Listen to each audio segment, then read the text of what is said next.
डायरवॉल्फ और sabretooth tiger, जिसे स्माइलोडोन भी कहते हैं, प्लेस्टोसीन युग के दो प्रसिद्ध स्तनधारी थे जो आधुनिक मानव की पृथ्वी पर आगमन और लास्ट आइस एज तक उत्तरी अमेरिका में पाए जाते थे।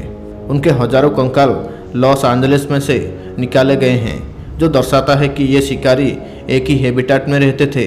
ये दोनों ही शिकारी अपने आप में बहुत ही खतरनाक थे, लेकिन कौन होता विजयी जब डायरवॉल्फ और स्माइलोडोन लड़ते आमने सामने?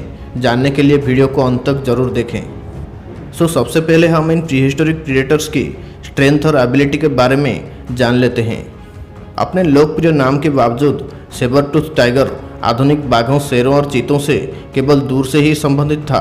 उत्तरी अमेरिका में सेबरटूथ यानी कि स्माइलोडोन का दबदबा था। इसके शानदार हथियार इसके लंबे घुमावदार दांत थे। हालांकि ये उन दांतों से सीधे शिकार पर हमला नहीं करता था।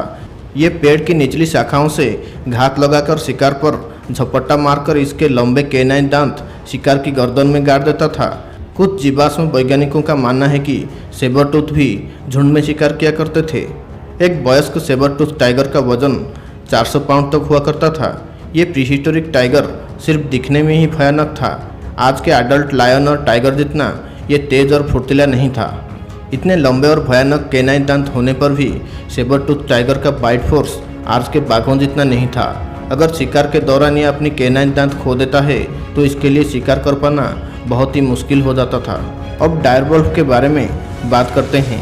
प्रीहिस्टोरिक डायरवॉल्फ आज के ग्रे वुल्फ की करीबी रिश्तेदार था। एक वयस्क डायरवॉल्फ की वजन 200 पाउंड तक हुआ करता था। इस शिकारी के पास शक्तिशाली हड्डियों को कुचलने वाले जबड़े और दांत थे, जिनका इस्तेमाल ज़्यादातर शिकार के बजाय मरे हुए जानवर के लिए किया जाता था। डायरवॉल्फ के जीवाश्मों की खोज से पता चला है कि ये पैक में शिकार किया करते थे। डायरवॉल्फ की ब्रेन कैपेसिटी ग्रे वुल्फ से भी काफ़ी छोटा था, जो कि बाद में इसकी विलुप्ति का भी कारण बना। ये भेड़िया ज़्यादातर शिकार न करके मरे हुए जानवरों से ही अपना पेट भरता था। इसकी इस प्रवृत्ति ने शायद इसे सेबरटूथ टाइगर का सामना करने में नुकसान पहुंचाया होगा, क्योंकि सेबरटूथ एक शातिर शिकारी था। अब फाइनल बैटल की बारी, तो कौन होगा विनर? चलिए जानते हैं। अगर डायरवॉल्फ स्माइलोडोन पर शिकार के लिए हमला करता है तो स्माइलोडोन इसके जवाब में अपने बियर जैसे ह्यूज बॉडी और तेज कैनाइन दांतों से डायरवॉल्फ पर आक्रामक हमला करके इसे जमीन पर पटक देगा। लेकिन डायरवॉल्फ जवाबी हमले में अपने पंजे से सेबरटूथ को जख्मी कर देता है। लेकिन सेबरटूथ डायरवॉल्फ से काफ़ी ज़्यादा शक्तिशाली और शातिर शिकारी था। वो तुरंत ही रिकवर होकर सीधे डायरवॉल्फ के गले पर हमला करके अपने दो बड़े कैनाइन्स डायरवॉल्फ की गले में गाड़ देता है, जिससे डायरवॉल्फ की मौत होना तय था। तो सेबरटूथ और डायरवॉल्फ के बीच की फाइनल बैटल में विनर सेबरटूथ यानी कि स्माइलोडोन ही होता।